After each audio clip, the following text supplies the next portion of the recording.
एक बाप की दुख भरी कहानी। जगमोहन जी की पत्नी का देहांत हुए 5 साल गुजर गए थे। उनके 2 बेटे थे। दोनों बेटों की शादी भी हो गई थी। जब तक माँ जिंदा थी तब तक सब साथ ही में रहते थे, पर माँ के मरने के बाद अब दोनों बेटों ने अलग अलग रहने का फैसला किया। जगमोहन जी ने बड़े प्यार से 2 घर बनवाया था, लेकिन बेटों ने घर को आपस में बांट लिया। बड़ा बेटा अलग और छोटा बेटा अलग रहने लगा। पिताजी का भी बंटवारा कर दिया गया। अब जगमोहन जी 15 दिन एक बेटे के यहाँ खाते थे और 15 दिन दूसरे बेटे के यहाँ।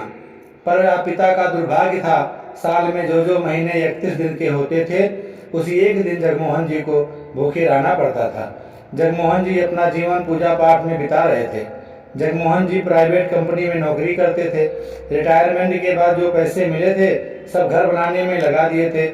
दोनों बच्चों को अच्छी शिक्षा देने में कोई कोर कसर नहीं छोड़ी थी, पर अच्छा संस्कार नहीं दे पाए थे। इधर बच्चे पत्नियों को नाराज नहीं कर सकते थे।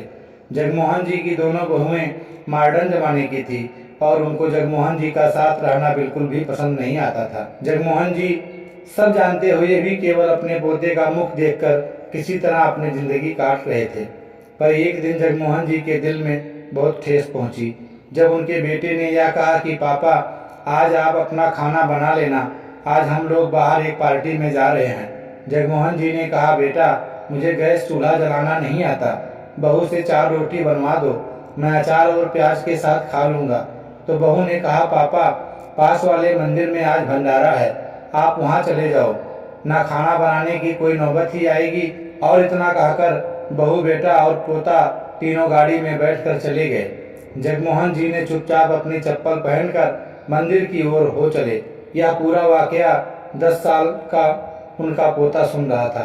पार्टी में जाते वक्त रास्ते में पोते ने अपने पापा से कहा, पापा मैं जब बड़ा आदमी बन जाऊंगा ना, तब मैं भी अपना घर किसी मंदिर के पास ही बनवाऊंगा। माँ ने उत्सुकतावश पूछा, क्यों बेटा? पोते ने जवाब दिया, जिसे सुनकर उस बेटे और बहू का सिर शर्म से नीचे झुक गया, जो अपने पिता को मंदिर में छोड़ आए थे। पोते ने कहा, क्योंकि पापा जब मुझे भी किसी दिन ऐसी ही किसी पार्टी में जाना होगा, तब तुम भी तो किसी मंदिर में भंडारे में खाना खाने जाओगे ना, और मैं नहीं चाहता कि तुम्हें कहीं दूर के मंदिर में जाना पड़े। बेटे की बात तो एकदम सही है। बच्चे वही सीखते हैं जो देखते हैं। पत्थर तब तक सलामत है जब तक वो पर्वत से जुड़ा है, पत्ता तब तक सलामत है जब तक वो पेड़ से जुड़ा है, इंसान तब तक सलामत है जब तक वो परिवार से जुड़ा है, क्योंकि परिवार से अलग होकर आज़ादी तो मिल जाती है, लेकिन संस्कार चले जाते हैं। दोस्तों, जो अपने जीवन में अपने माता पिता को सम्मान नहीं देते, वह अपने आप को अपनी ही नज़र में गिरा देते हैं।